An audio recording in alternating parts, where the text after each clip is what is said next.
ब्रह्मादिभ्यो ब्रह्म विद्या संप्रदायकर्तृभ्यो वंश ऋषिभ्यो नमो महद्भ्यः।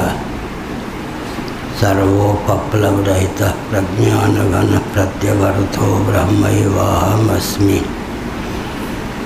नामापिते च मधुरं मधुरं स्वरूपं कर्मापिते च मधुरं मधुरा स्मृतिश्च। बुद्धिं प्रबोधय प्रभो मधुबोधशक्तिं विद्यां प्रयच्छ परमां परिभावयामि।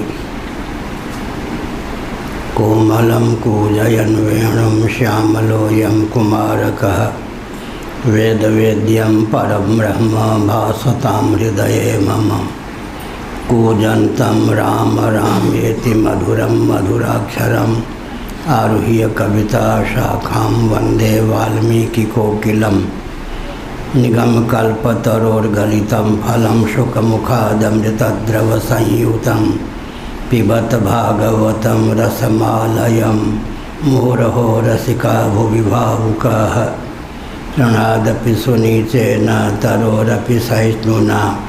अमानिनामानदेन कीर्तनीय सदा हरि।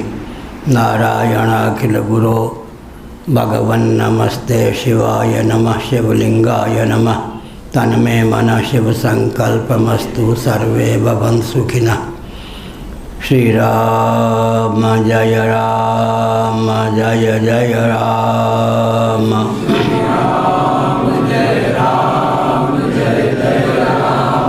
श्री राम जय राम जय जय राम।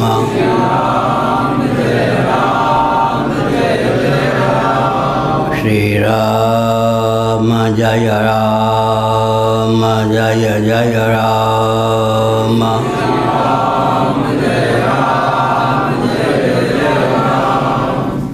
धर्म की अधर्म का प्राणियों में विश्व का गौमाता की गोहत्या भारत सर्वभूत हृदय धर्म सम्राट श्री स्वामी करपात्री जी महाराज की। श्री जगन्नाथ महाप्रभु की। श्री बलभद्र महाप्रभु की। भगवती सुभद्रा देवी की। हर हर महादेव। गोविंद जय जय गोपाल जय जय।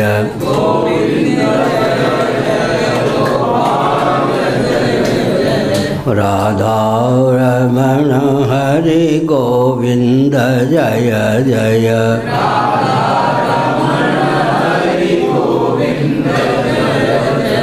श्री कृष्ण गोविंद हरे मुरारे।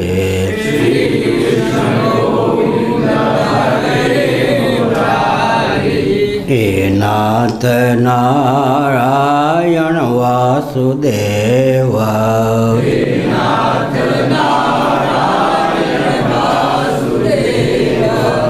श्री कृष्ण गोविंद हरे मुरारे।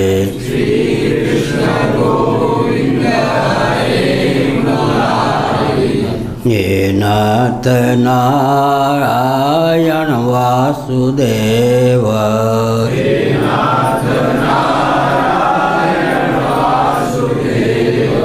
श्री वृंदावन बिहारी लाल की जय।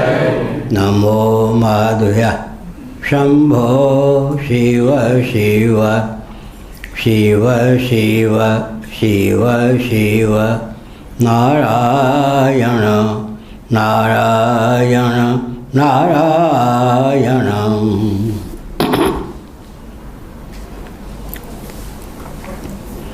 श्रीमद्भागवत सप्तम स्कंध अध्याय 10 श्लोक 18।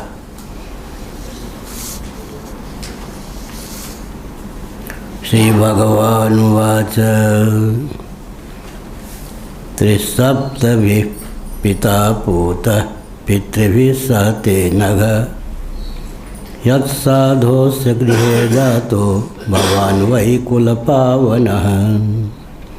यत्र यत्र च मद्भक्ताः प्रशान्ताः समदर्शिनः साधवः समुदाचारास्ते पूयन्त्यपि कीकटाः।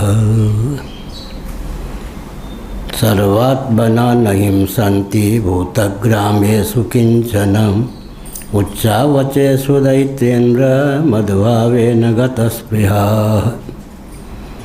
भवन्ति पुरुषा लोके मद्भक्तास्त्वामनुव्रताः भवान् मे खलु भक्तानां सर्वेषां प्रतिरूपधृक् कृत्वं प्रेतकार्याणि पितुः पूतस्य सर्वशः मदङ्गस्पर्शनेन अङ्गः लोकान्यास्यति सुप्रजाः पितृं च स्थानमातिष्ठ यथोक्तं ब्रह्मवादिभिः मय्यावेश्य मनस्तातः कुरु कर्माणि मत्परः नारायण।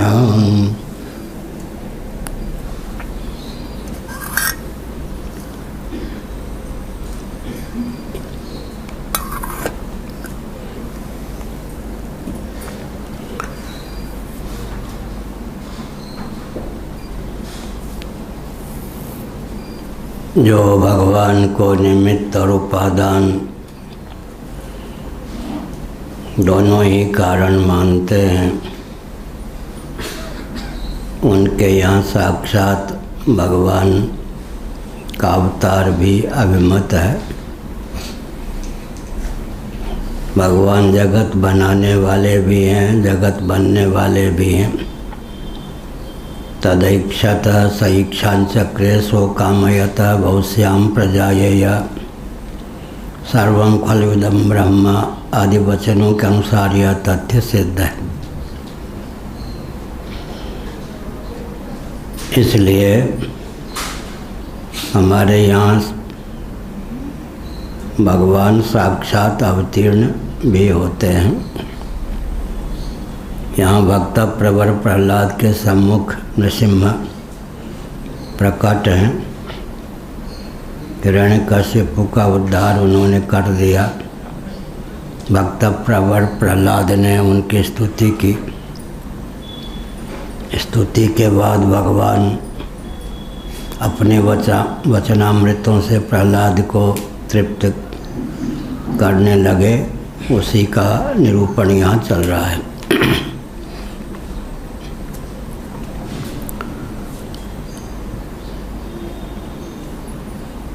प्रहलाद ने कहा कि मेरे पिता की सद्गति हो।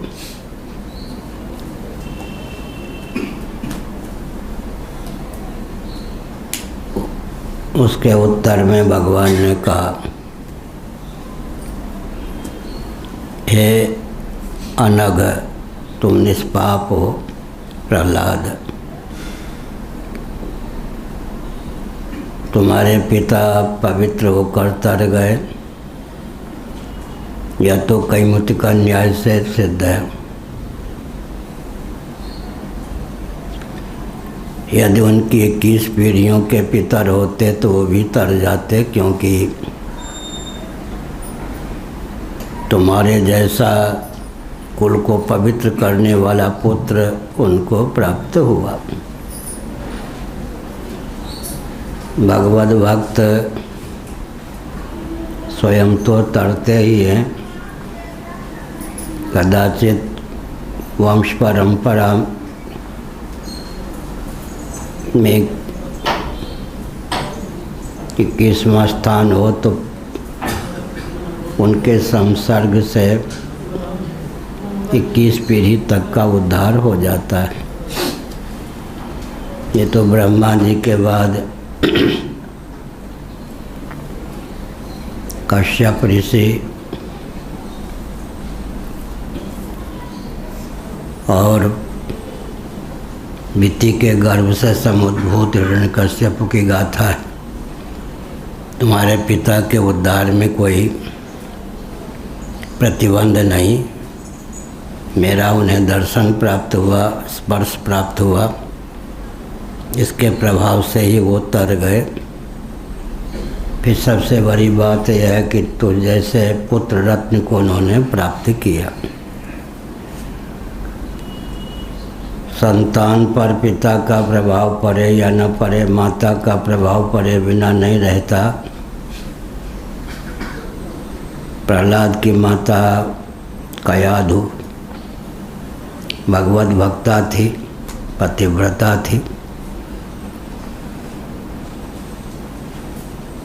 यही कारण कि प्रहलाद के पिता दुर्दांत हिरण्यकशिपु थे, फिर भी प्रहलाद भक्ति ही सिद्ध हुए।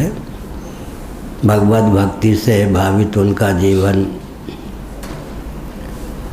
आज भी सबको पवित्र करने में समर्थ है।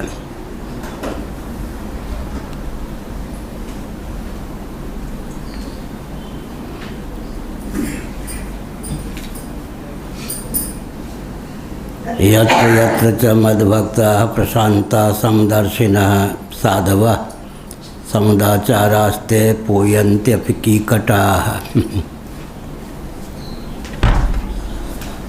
जहाँ जहाँ मेरे शांत समदर्शी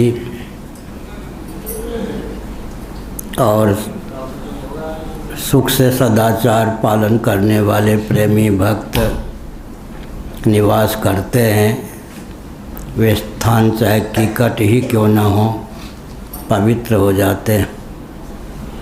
कीकटेषु भविष्यति।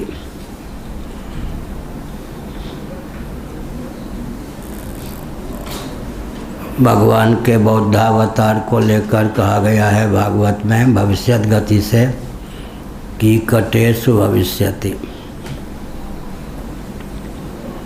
श्रीधर स्वामी ने कीकट का अर्थ किया गया क्षेत्र, आजकल बिहार में है। यहाँ पर कीकट शब्द का प्रयोग किया गया है, कीकटाः।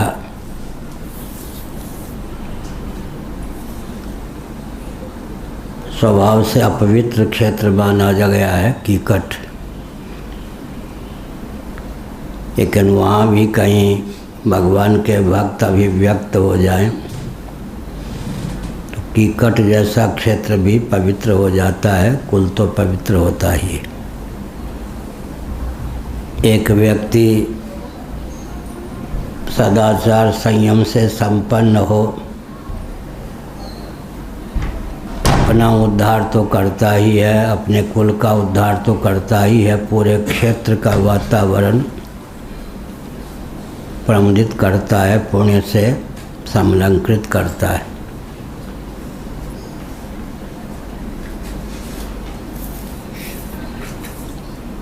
गया क्षेत्र में बौद्धावतार हुआ, कीकटेषु भविष्यति। श्रीमद् भागवत में भविष्यत गति से कहा गया, अब तो घटना घट गई। गौतम बुद्ध नेपाल की तराई में हुए, लेकिन भगवान बुद्ध जिनको लेकर हम कहते हैं बौद्धावतारे, वे कीकट गया क्षेत्र में हुए।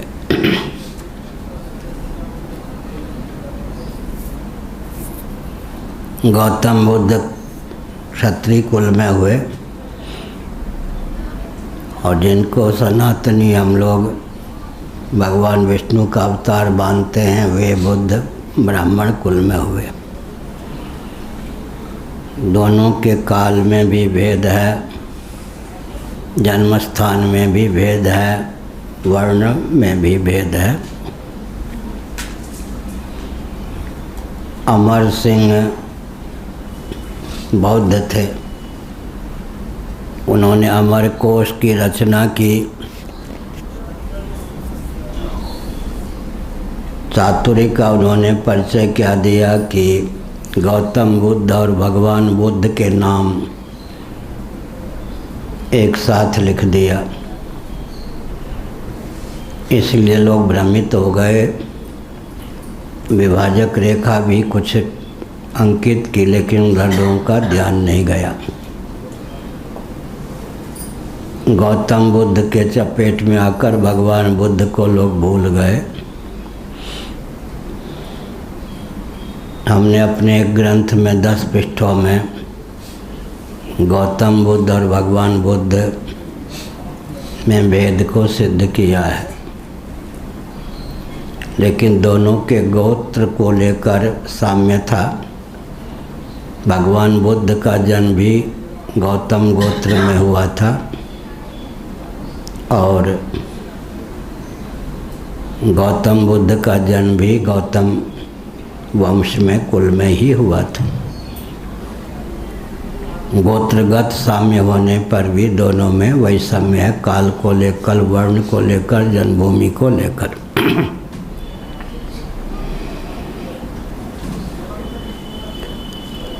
मगध गयादिक तीर्थ जैसे गोस्वामी ने भी लिख दिया, मगध का जो क्षेत्र है उसमें भी कहीं गया आदि तीर्थ हो जाए तो वह क्षेत्र पवित्र माना जाता है। यहाँ तो कीकटाह, मेरे शांत समदर्शी सुख से सदाचार पालन करने वाले प्रेमी भक्त जहाँ कहीं निवास करते हैं वे स्थान चाहे कीकट ही क्यों ना हो पवित्र हो जाते हैं। कुलम पवित्रम जननी कृतार्था, भगवत भक्त के जन्म से कुल पवित्र हो जाता है, माँ कृतार्थ हो जाती है, वसुंधरा भी पवित्र हो जाती है।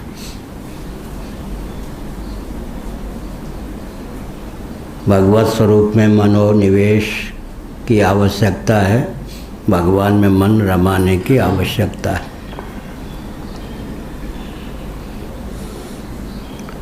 हमारे यहाँ भगवान निर्गुण निराकार होते हुए सगुण निराकार हैं, सगुण निराकार होते हुए सगुण साकार भी हैं। निरुपाधिक धरातल पर भगवान जहाँ निर्गुण निराकार हैं, सोपाधिक धरातल पर वहाँ वे सगुण निराकार सर्वेश्वर हैं। निज इच्छा निर्मित तनु संभवाम्य आत्ममाया तदात्मानम से जाम्य हम आदि वचनों के अनुसार भगवान सगुण साकार श्री रामकृष्ण आदि रूपों में भी अवतीर्ण होते हैं। तो हम भगवान के सगुण साकार स्वरूप को भी मानते हैं, सगुण निराकार को भी मानते हैं, निर्गुण निराकार को भी मानते हैं। निरुपाधिक धरातल पर निर्गुण निराकार, सोपाधिक धरातल पर सगुण निराकार और सगुण साकार।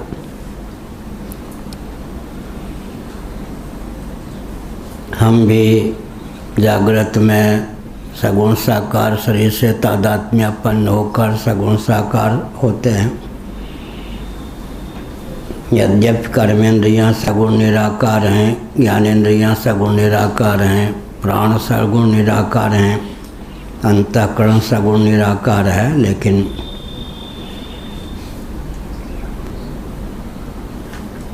वासना की प्रगल्भता से स्वप्नावस्था में हमको एक भाव विग्रह प्राप्त होता है। उसमें तादात्म्यापत्ति के कारण हम स्वप्न में भी सगुण साकार स्वयं को पाते हैं। गाढ़ी नींद सुषुप्ति में सगुण निराकार होते हैं। निरुपाधिक धरातल पर निर्गुण निराकार ही हमारा स्वरूप सिद्ध होता है।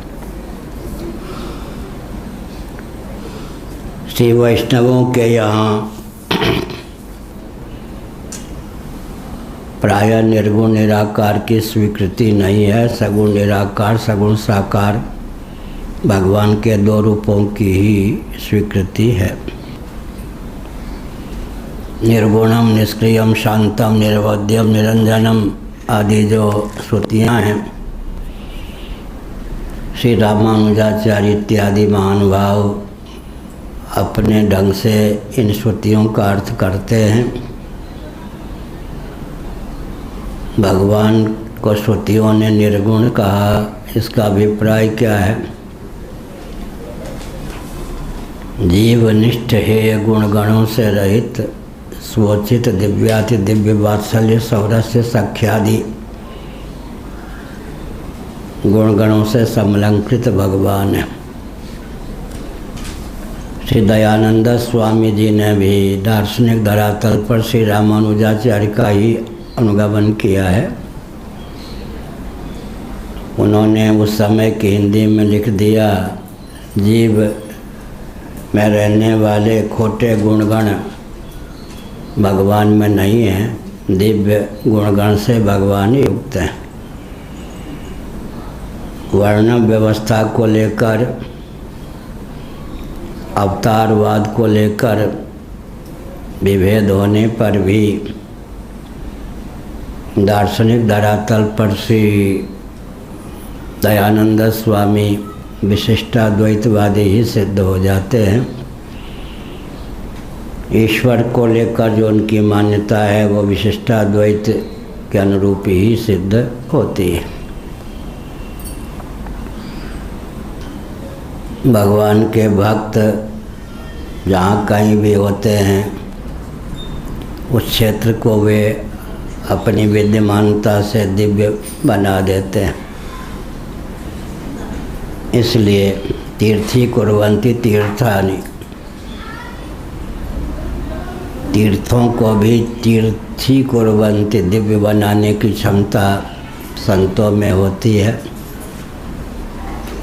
जहाँ जहाँ संत विचरण करते हैं, जाते हैं, वहीं वहीं दिव्यता का संचार कर देते हैं।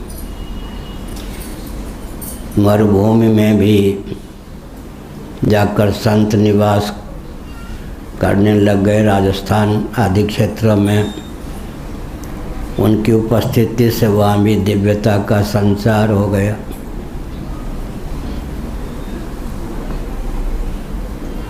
जहाँ संत निवास करते हैं, तीर्थ का अर्थ क्या होता है? तारने में समर्थ। तीर्थ का अर्थ होता है तारक। दिव्य जलाशय को तीर्थ कहते हैं, सनातन देवस्थान को तीर्थ कहते हैं, संत महात्मा को तीर्थ कहते हैं। ये सब तारक हैं। जहाँ पर दिव्य जलाशय होता है वहाँ सनातन देवी देवता प्रतिष्ठित होते हैं और संत निवास अवश्य करते हैं। एक के रहने पर शेष दो। वहाँ भी जलाशय की मुख्यता होती है। दिव्य जलाशय होगा तो कोई न कोई देवस्थान होगा ही, देव मंदिर होगा ही।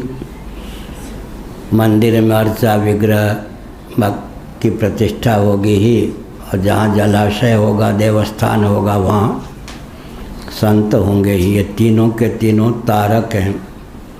तारक माने तारने वाले। भगवान नाम को तारक ब्रह्म कहा गया है। शब्द ब्रह्म, राम और ओम, उपनिषदों में इन्हीं दो को तारक ब्रह्म कहा गया। उपलक्षण मान सकते हैं शिव आदि जो नाम, ये तारक हैं।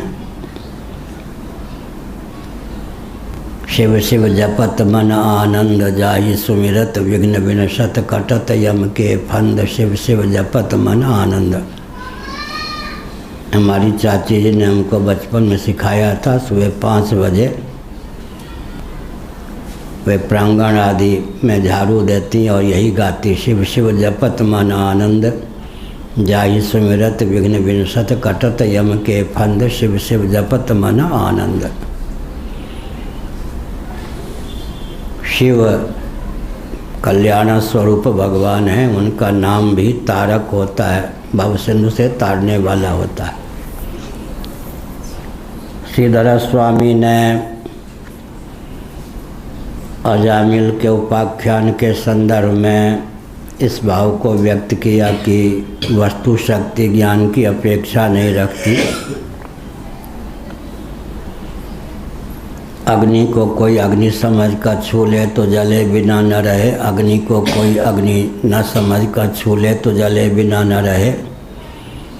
अमृत को कोई अमृत समझ कर पी ले तो अमर हुए बिना न रहे। अमृत को कोई अमृत न समझकर पी ले तो अमर हुए बिना न रहे। विष को कोई विष समझकर पी ले तो मरे बिना न रहे। विष को कोई विष न समझकर पी ले तो मरे बिना न रहे। वस्तु शक्ति ज्ञान की अपेक्षा नहीं रखती। भगवान नाम में अचिंत्य शक्ति का सन्निवेश है। इस तथ्य को हम ना भी जाने। भाव कुभाव अनखालसहु नाम जपत मंगल दिश दसहु। अगर हम भगवान नाम का उच्चारण करते हैं पवित्र हुए बिना नहीं रहते। नाम को तारक माना गया। भवसिंधु से तारने वाला नाम तीर्थ है, तारक है। भगवान नाम में जितनी शक्ति है वो शक्ति अपार है। एक नंबर के पापी में भी उतनी क्षमता नहीं कि पाप कर ले। एक बार के नामोच्चारण से भी पाप दग्ध हो जाते हैं। लेकिन नाम के बल पर पाप नहीं करना चाहिए। किसी भी वस्तु का अक्लिष्ट उपयोग नहीं करना चाहिए। नाम, भगवान नाम। नास्तिक भी भगवान नाम के महत्व को समझ सकें, इसके लिए हमारे पूज्य गुरुदेव ने एक प्रवचन में भाव व्यक्त किया। तो हमको याद है काशी में उन्होंने कहा कि कोई खर्राटा लेकर सो रहा है, उसका नाम लेकर उसे पुकारा जाता है। कल्पना कीजिए उसका नाम है सोम सोम सोम सोम। अब प्रश्न उठता है कि कोई व्यक्ति खर्राटे लेकर सोया हो, उसका नाम लेकर उसे पुकारा जाता हो, तो क्या अपना नाम सुनकर जगता है या जगने के बाद नाम सुनता है?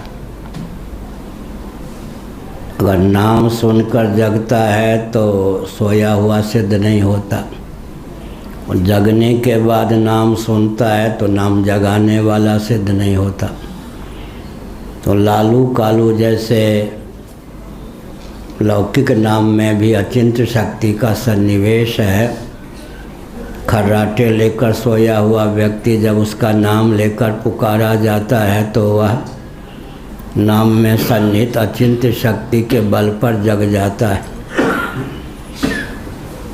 तो ऋग्वेदादि सम्मत जो राम ये नाम है, इनमें कितनी शक्ति होगी। ऋग्वेद में रघुवंश का वर्णन है, रघुवंश के राजा का वर्णन है, वंश परंपरा का भी वर्णन है।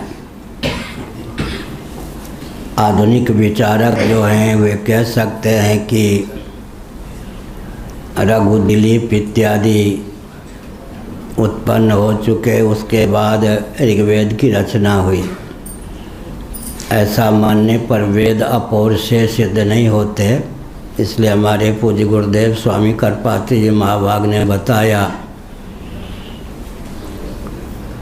वेदों की आख्यायिका के आधार पर घटना घटती है, घटना का अनुगमन ऋगादि वेद नहीं करते। वेदों के आधार पर घटना घट जाती है, घटना का अनुगमन करके ऋगादि वेदों की रचना नहीं होती। वैदिक शब्दों में अचिंत्य शक्ति का सन्निवेश है। देवताधिकरणम ब्रह्मसूत्र के भाष्य के संदर्भ में भगवत पाद शिवावतार शंकराचार्य महाभाग ने इस तथ्य को ख्यापित किया है। कीकटाह, कीकट जैसे क्षेत्र गया, यहाँ तो कीकट को कीकट ही कहा है अनुवाद में। पूज्य स्वामी अखंडानंद जी महाराज और सनातन देव जी महाराज दोनों ही गुरु भाई थे, उन्हीं का अनुवाद किया हुआ यह है, गीता प्रेस से प्रकाशित। और दोनों में पूज्य स्वामी अखंडानंद सरस्वती जी महाराज के यहाँ तो मैं रहता ही था। उनका प्रवचन हमने सन 1972 से लेकर 87 तक सुना है। शरीर छोड़ने के 2.5 दिन पहले तक वो प्रवचन करते रहे। सनातन देव जी बोलते नहीं थे। गीता प्रेस से 10 उपनिषदों पर जो शंकर भाष्य उसका अनुवाद उन्होंने किया था। मुनीलाल गुप्त उनका नाम था। संत वेश में सनातन देव उनका नाम हुआ। वो हमारे श्रोता थे। वो प्रवचन नहीं करते थे लेकिन हमारा प्रवचन सुनते थे। पूज्य स्वामी अखंडानंद जी महाराज का मेरा प्रवचन सुनते थे। उन्हीं का अनुवाद किया हुआ है। लेकिन यह जो अनुवाद है श्रीधरी टीका के अनुकूल है। श्रीधर स्वामी जी इस पीठ के शंकराचार्य रह चुके। बाद में गोमठ वाराणसी में उन्होंने निवास किया। गोमठ भी इस की शाखा के रूप में ही आजकल आतंकवादियों का कब्जा है काशी के गोमठ पर। श्रीधर स्वामी इस पीठ के आचार्य थे। इस पीठ को गौरव प्राप्त है कि श्रीमद् भागवत पर भाष्य लिखने वाले आचार्य श्रीधर जी यहाँ के शंकराचार्य पद को समलंकृत कर चुके। पंचपादिका इस पीठ की देन है। यहाँ के प्रथम आचार्य पद्मपाद महाभाग के द्वारा विरचित, और श्रीधरी टीका भी इस पीठ की देन है। श्री भारती कृष्ण महाराज के द्वारा विरचित वैदिक मैथमेटिक्स भी इस पीठ की देन है। तो गणित की दृष्टि से भी, दर्शन की दृष्टि से भी इस पीठ का बहुत महत्व विश्व में है। पंचपादिका इस पीठ की देन है। साथ ही साथ वैदिक मैथमेटिक्स इस पीठ की देन है। मधुसूदन तीर्थ जी महाभाग का नाम विश्व में जितने तांत्रिक हैं वो लेते हैं। बंगाल हो या कहीं भी तंत्र विद्या जो लुप्त हो गई थी, मधुसूदन तीर्थ जी महाराज ने ही पुनः उस भगवती विमला जी को सिद्ध करके ख्यापित की। आज जो भी विश्व में तांत्रिक गिने जाते हैं परंपरा से मधुसूदन तीर्थ जी महाभाग के ही शिष्य हैं, प्रशिष्य हैं। उनको भगवती विमला जो इस पीठ की आराध्या हैं वो सिद्ध थी।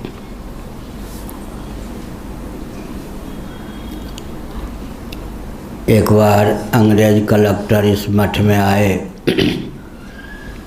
नीचे जो आचार्य पीठ है अंदर से बंद, बाहर से रुंझुन रुंझुन। उन दिनों माताएं पायल भी पहनती थी। पायल की आवाज़, नूपुर की आवाज़ आ रही थी।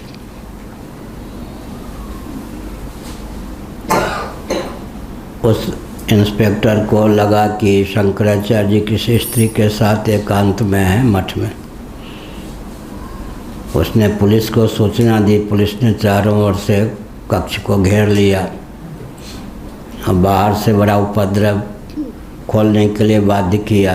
जब मधुसूदन तीर्थ जी ने कक्ष खोला तो कोई स्त्री नहीं थी। अंग्रेज सिपाही शरणागत हो गए, लेकिन कहा कि महाराज स्त्री के पायल की आवाज़ तो आ रही थी। उन्होंने कहा बात ठीक, मैं अपनी भगवती इष्ट देवी विमला जी से बात कर रहा था। इस पीठ की बात। वायसराय के पास यह सूचना पहुंच गई। फिर यहाँ से लेकर के दिल्ली तक पालकी की व्यवस्था की गई। उनको दिल्ली में पालकी से ले जाया गया। वायसराय ने विधिवत उनकी पूजा की, उनका अभिनंदन किया। तो हमने संकेत किया कि श्रीमद् भागवत पर जो भाष्य श्रीधरी टीका है इस मठ के आचार्य की देन है। पंचपादिका इस मठ के आचार्य की देन है। वैदिक मैथमेटिक्स इस पीठ के आचार्य की देन। यत्र यत्र च मद्भक्ता प्रशांता समदर्शिनः साधवः समुदाचारास्ते पूयन्त्यपि कीकटाः। कीकट जैसे थोड़ा आगे बढ़ जाइए। कीकट का अर्थ श्रीधरी टीका के अनुसार गया क्षेत्र है। मगध क्षेत्र में, गया क्षेत्र में या कीकट क्षेत्र में ही अगर भगवत भक्त हैं, विचरण करते हैं तो वह क्षेत्र पूरा का पूरा पवित्र हो जाता है, दिव्य हो जाता है।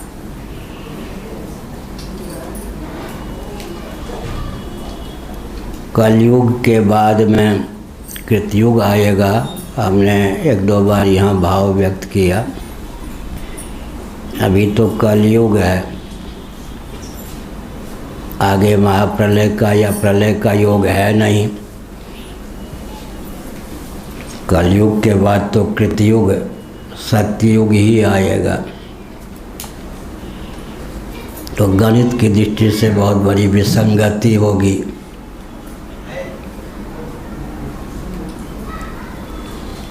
एक, दो, तीन, चार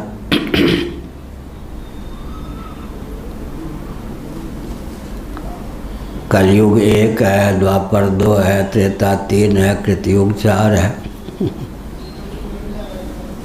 अब जब कलयुग के बाद में कृतयुग आएगा, दो तीन की घाटी पार किए बिना कृतयुग कैसे आ जाएगा? गणित की दृष्टि से एक सवाल है। तो हमने रेखा गणित के आधार पर एक दिन बताया था, एक लंब लिखिए रेखा, एक चींटी एक खंभे पर नीचे से ऊपर तक जाती है, ऊपर से नीचे तक आती है। एक रेखा को रेखा गणित के अनुसार, ज्योमेट्री के अनुसार जब हम वृत्त का रूप दे देते हैं, अंतिम शिरा और प्रथम शिरा का मेल हो जाता है या नहीं? वैसे तो बहुत बड़ा अंतराल है, लेकिन एक रेखा को जब हम सर्किल गोल वृत्त का रूप देते हैं तो अंतिम सिरा और प्रथम सिरा का मिलन हो जाता है। ऐसे जब युग चक्र चलता है तब कृतयुग, त्रेता, द्वापर, कलयुग, फिर कलयुग किसको छूता है? कृतयुग को। ऐसा तो अभी गणित की दृष्टि से विसंगति मानी जाती है कि द्वापर त्रेता की घाटी पार किए बिना कृतयुग कैसे आ जाएगा? इस विसंगति की पूर्ति कल की भगवान करते हैं। अश्वारोही होकर कल की भगवान जहाँ जहाँ जाते हैं, उनके श्री विग्रह को छूकर जो हवा चलती है, जिन लोगों को लगती है, वो सब कृतयुग में निवास करने योग्य योग्यता से संपन्न हो जाते हैं। वहाँ के वृक्ष भी दिव्य हो जाते हैं। एक दिन हमने बताया कि नेपाल और बिहार की सीमा की हमने कार से यात्रा की, तो जितने मार्ग में दोनों ओर शीशम के वृक्ष थे सब सूखे हुए प्राप्त मिले, सूख गए थे, चाहे छोटी आयु के रहे हों चाहे बड़ी आयु के। तो हम लोगों की दृष्टि बचपन से ही जहाँ का शरीर है, दार्शनिक ढंग से विचार करने का ही स्वभाव होता है। अब क्या है उधर हमें नहीं पता। 17 साल की आयु में हम इधर आ गए थे, लेकिन विचार करने की शैली दार्शनिक ही होती है। तो हमने विचार किया कि शीशम के वृक्ष ही क्यों सूख गए। विचार करने पर निष्कर्ष निकला कि एक ऐसी हवा चली जिस हवा को शीशम के वृक्ष सह नहीं सकते थे, वो सब सूख गए। आम्र इत्यादि के वृक्षों में वो क्षमता थी कि उस हवा की विसंगति को, विकृति को झेल लें, शीशम में वो क्षमता नहीं थी। इसी प्रकार से हमने संकेत किया कि कल्कि भगवान अश्वारूढ़ होकर जब भ्रमण करेंगे, उनके से विग्रह को छोड़कर हवा चारों ओर बहेगी, जहाँ जहाँ जाएगी वहाँ के वृक्ष इत्यादि में दिव्यता का संसार हो जाएगा और स्वयं पशु इत्यादि में भी, मनुष्यों में भी कृतयुग में रहने योग्य दिव्यता की अभिव्यक्ति हो जाएगी। यत्र यत्र च मद्भक्ताः प्रशान्ताः समदर्शिनः साधवः समुदाचाराः ते पूयन्त्यपि कीकटाः। भले ही कीकटक क्षेत्र में किसी का जन्म हुआ हो, लेकिन अगर वो शांत, समदर्शी, सदाचार संपन्न प्रेमी भक्त है, जहाँ जहाँ वह निवास करता है, विचरण करता है, उस क्षेत्र को पवित्र किए बिना नहीं रहता, चाहे वो कीकट का क्षेत्र ही क्यों न हो। मगध गया अधिक तीर्थ जैसे एक बार भारत भूषण जी चिढ़ गए थे भागवत की कथावाचक तो हैं, लेकिन मगध गया अधिक तीर्थ जैसे, आरा इत्यादि जो है ना मगध गया अधिक तीर्थ जैसे।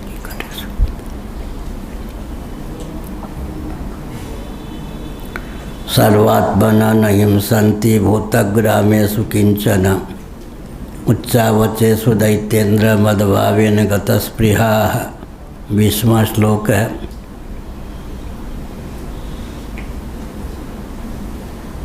दैत्येन्द्र व्यति गर्भ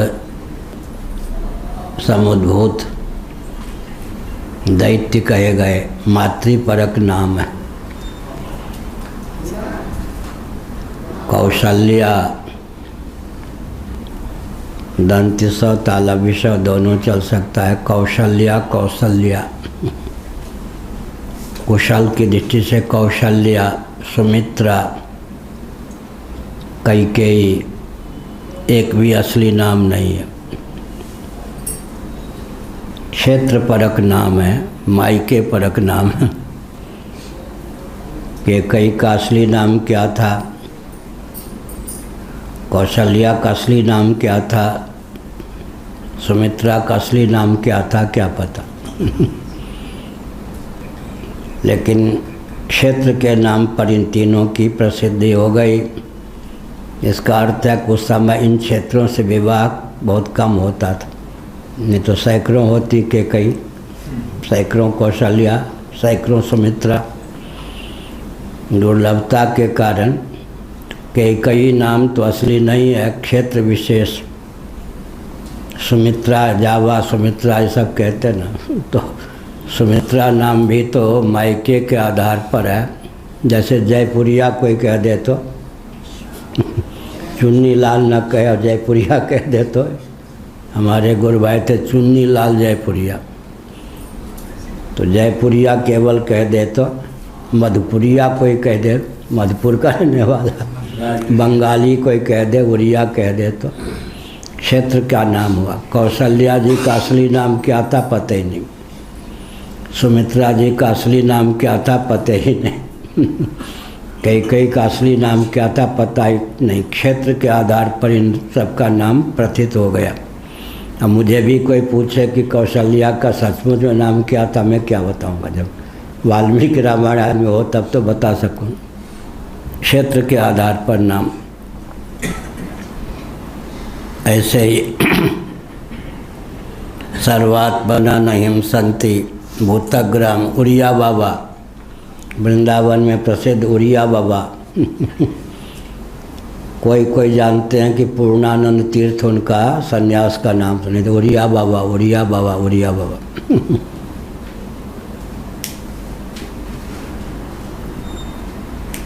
एक हमारे गुरु भाई हंसानंद सरस्वती जी थे, तो कोई व्यक्ति ऋषिकेश स्वर्गाश्रम से पुरी आ रहे थे, हमारे अपरिचित।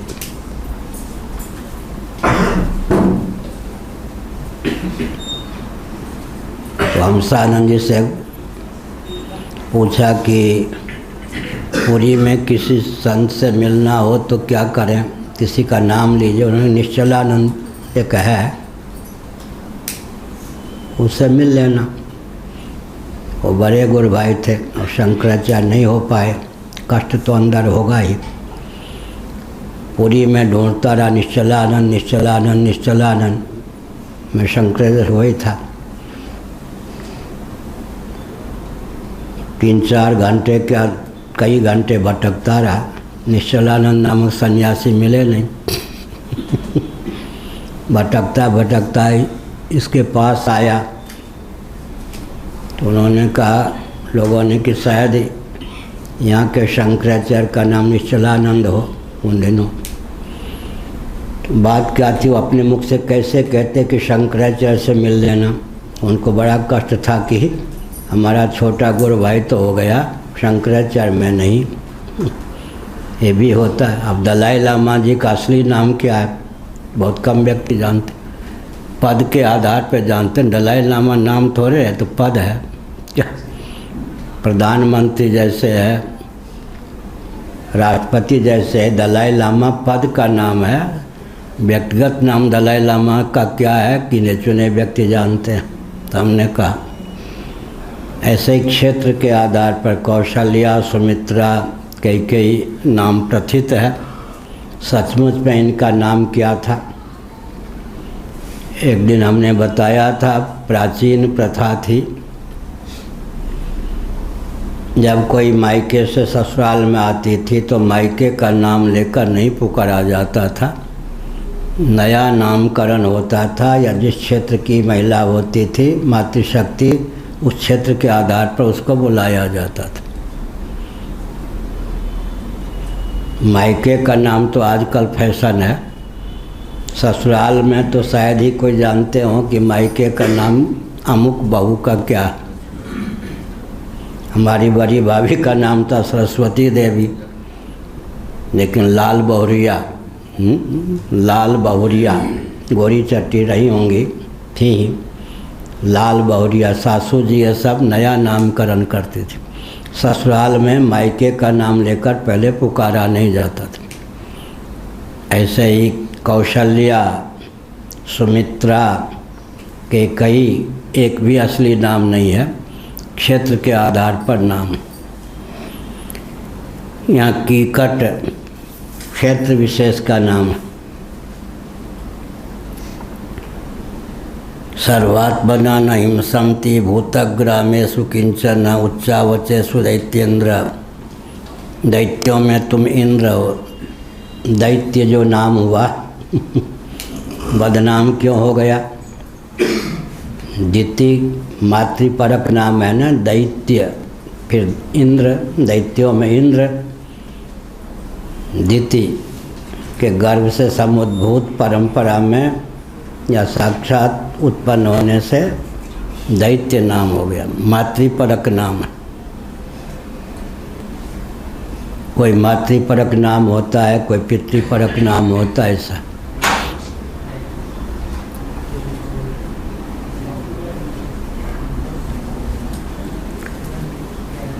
सर्वात्मना न हिंसन्ति भूतग्रामेषु किंचन उच्चावचेषु दैत्येन्द्र। दैत्यों में तुम इंद्र हो।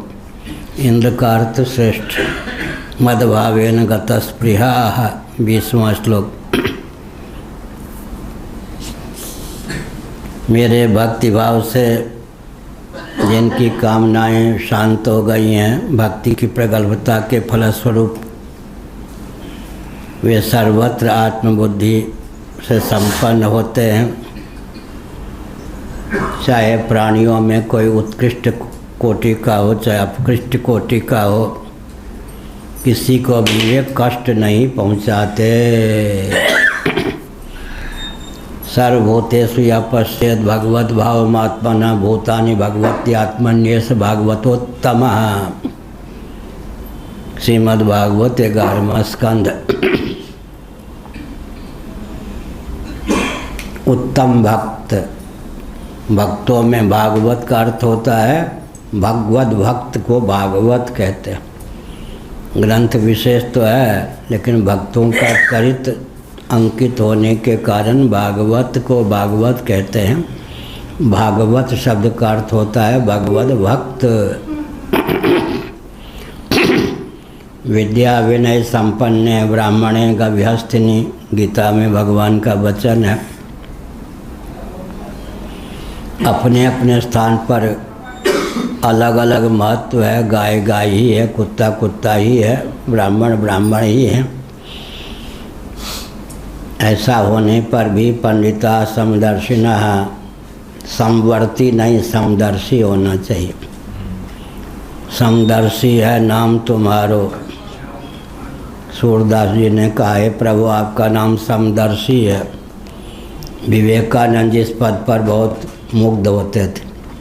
सूरदास जी के इस पद पर, मेरो अवगुण चित्त न धरो, इस पद पर विवेकानंद जी लट्टू रहते थे। सूरदास जी का पद है। भगवान समदर्शी हैं। समदर्शन से मोक्ष होता है, समवर्तन तो उचित नहीं है। व्यवहार में तो यथा योग्य वर्ताव ही उचित है, लेकिन समदर्शन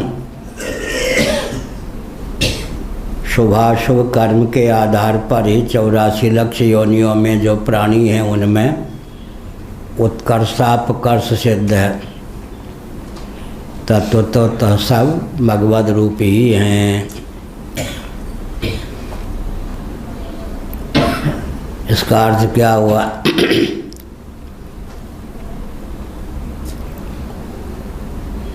एक दिन हमने बताया था कि हमारे पूज्य गुरुदेव कहा करते थे, आज जो देवराज इंद्र के पद पर हैं प्रतिष्ठित,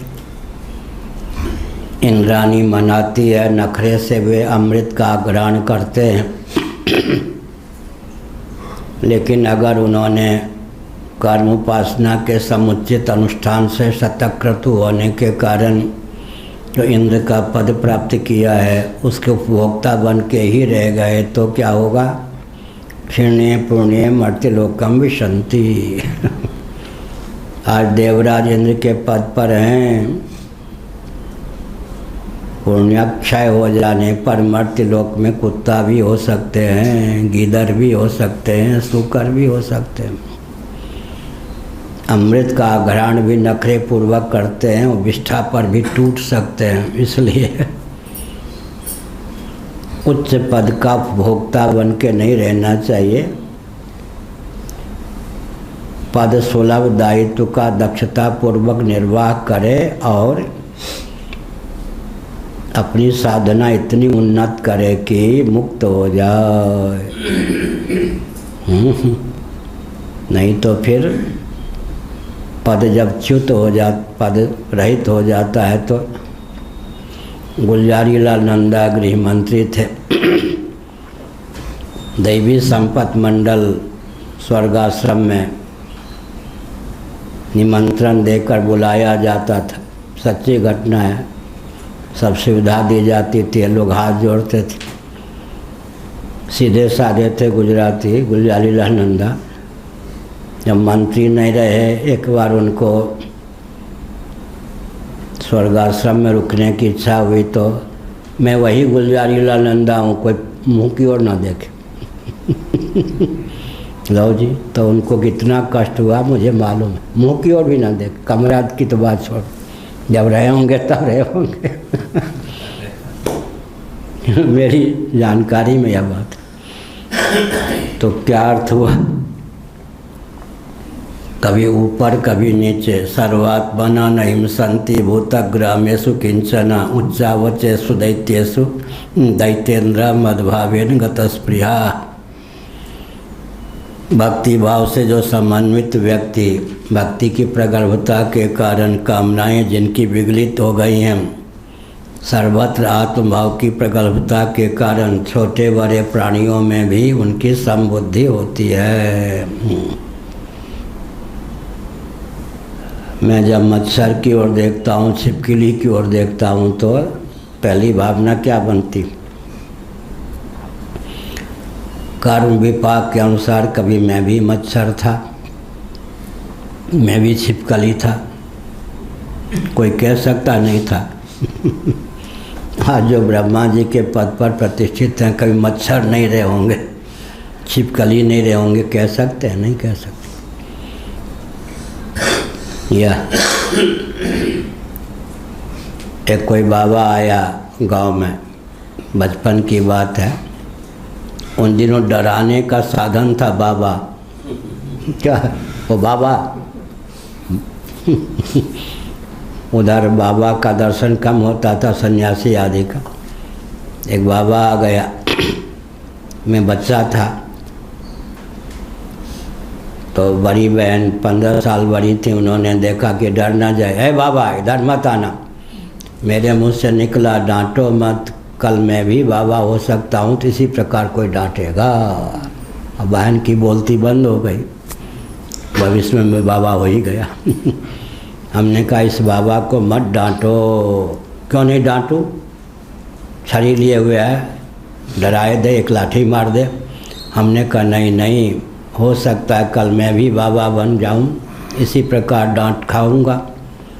बहन ने कहा ये क्या निकला, जब बाबा हो ही गया भविष्य में। इसलिए बहुत बढ़िया उपनिषदों में आया है,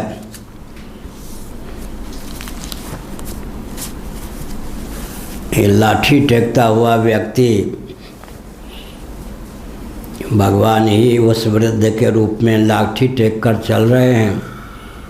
लाठी टेकते हुए व्यक्ति में तुम्हारी भगवत बुद्धि नहीं हुई तो तुम पारखी नहीं निकले। वंचसी वृद्धावस्था का अभिनय करके लाठी टेकते हुए आप ही लोगों को मानो चकमे में डालते हैं। पारखी व्यक्ति ही परख पाते हैं कि आप लाठी टेकने वाले के रूप में, वृद्ध के रूप में, असहाय के रूप में भी भगवान ही हैं। जो हम चाहते हैं उस रूप में तो भगवान बाद में आते हैं, उससे पहले कई रूपों में आते हैं। भले विराज, मोबाइल बंद रखो तो सिर्फ। हाँ, तो हमने संकेत किया कि कर्ण पिशाची सबके पास है। मोबाइल का नाम हमने रखा कर्ण पिशाची, सबको सिद्ध है कर्ण पिशाची। तो क्या बोल रहा था, दंडधारी के रूप में आप ही मानो चकमे में डालते हो। कोई किसी रूप में हो तो समझना चाहिए कि इस रूप में भी कभी हम रह चुके होंगे। सबके प्रति यथा योग्य स्नेह होना चाहिए, सम्मान होना चाहिए, मर्यादा की सीमा में सबकी सुविधा का ध्यान रखना चाहिए। सबके प्रति स्नेह, सम्मान और सुविधा, तीन सकार का पालन। स्नेह दें, सम्मान दें, उचित सुविधा देने का प्रयास करें। लेकिन सावधान ये रहें, तीन सकार को पचाने की क्षमता सब में नहीं होती। स्नेह दीजिए, सम्मान दीजिए, सुविधा दीजिए, गिना चुना व्यक्ति होगा जो आपको बुद्धू न मान ले। स्नेह, सम्मान, सुविधा बिना स्वार्थ के देने वाले बहुत कम होते हैं, भगवान या भगवान के भक्त। लेकिन मानवोचित शील की सीमा में सबको स्नेह दें, सम्मान दें, सुविधा दें। और अंत में 10 पीढ़ी के लिए धन इकट्ठा करने का व्यामोह नहीं होना चाहिए। यावत् बृहत जठरम तावत् स्वत्वम ही देहि नाम अधिकम यो भी मन्येत सस्तेनो दंडम अर्हति। नारद जी का वचन है श्रीमद् भागवत के 7वें स्कंध में युधिष्ठिर जी के प्रति।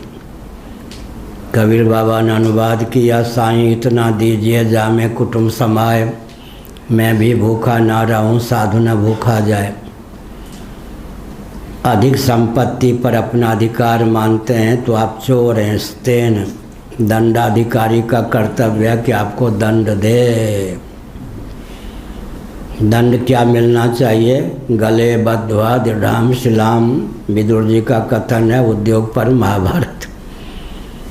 दो प्रकार के जो व्यक्ति हैं, धनवंत मदातारम दरिद्रंसा तपस्विनम, धनी होकर के भी अपने धन का सदुपयोग न करने वाले, जहाँ जहाँ देना चाहिए वहाँ न देने वाले, धन की तृष्णा से युक्त होकर भी श्रम की क्षमता होने पर भी हाथ पर हाथ रखने वाले, ये दोनों दंड के पात्र हैं।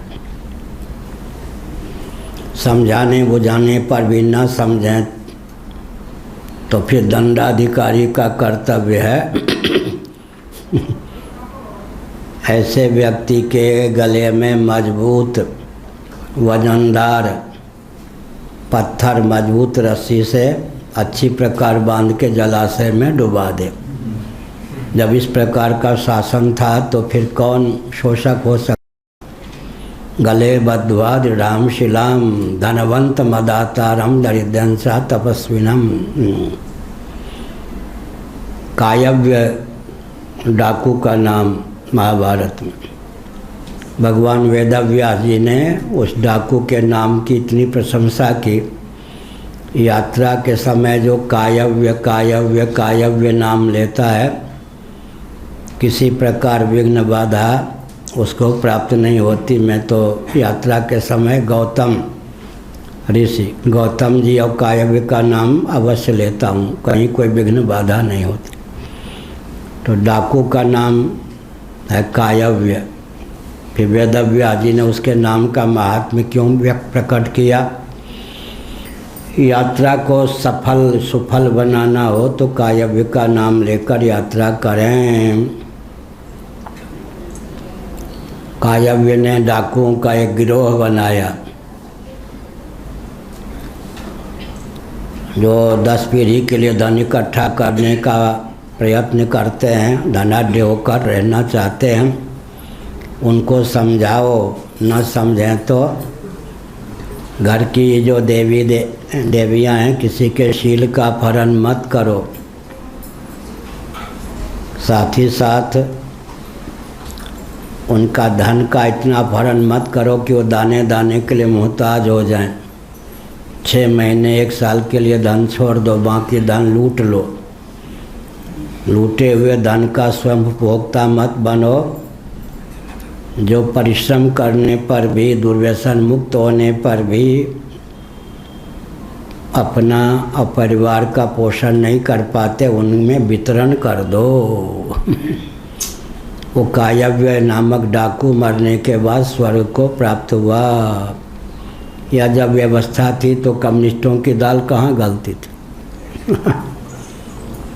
हमारे यहाँ एक विचित्र बात, सनातन सिद्धांत को ठीक से समझकर अनुपालन करने की प्रथा जब तक थी तब तक क्रिश्चियन कम्युनिस्ट मुस्लिम तंत्र की कोई उपयोगिता ही नहीं थी। क्रिश्चियन कम्युनिस्ट मुस्लिम तंत्र से भिड़ने की आवश्यकता नहीं है। हमारी दुर्बलता के ये द्योतक, अगर हम अपनी दुर्बलता को दूर कर दें तो इनकी कोई पृथक से उपयोगिता ही न रहे। अंत में अतिरेक। तिहाड़ जेल में हम लोग गोरक्षा की भावना से थे, बेरिहद करीब वाले नहीं। 2nd क्लास की सुविधा सबको प्राप्त थी। शाम को सत्संग होता था। हमारे पूज्य गुरुदेव धर्म सम्राट स्वामी करपात्री जी महाराज तिहाड़ जेल के पार्क में कुर्सी पर हम लोग बैठा देते, प्रवचन करते थे, हम लोग सुनते थे। दैव योग से तिहाड़ जेल में स्वामी दयानंद जी का जन्मदिन का अवसर आ गया। आज समाधि सज्जन भी गोरक्षा के लिए इंदिरा गांधी के शासनकाल में तिहाड़ जेल में थे।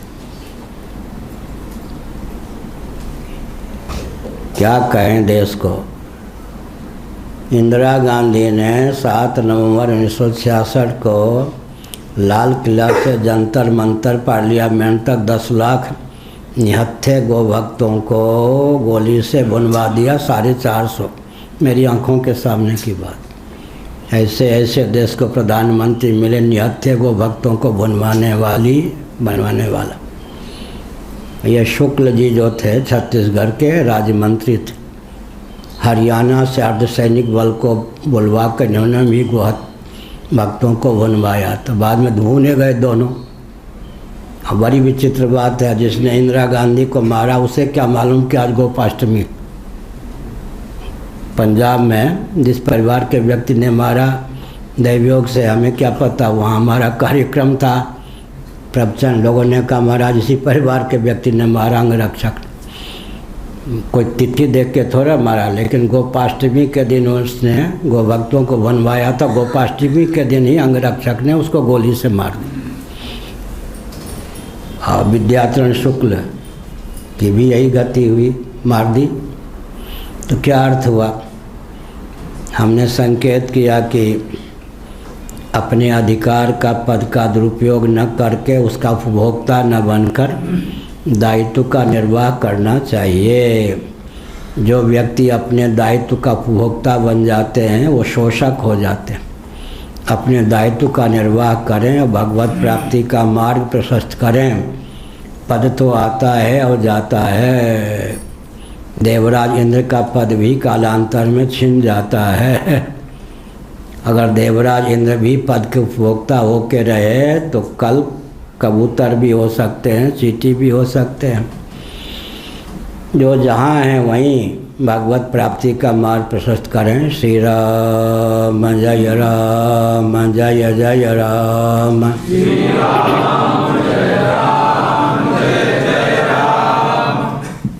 अनध्याय है क्या? श्री राम जय राम जय जय राम।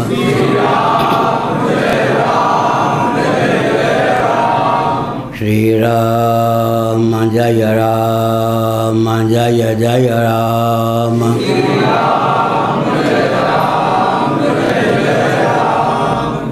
धर्म की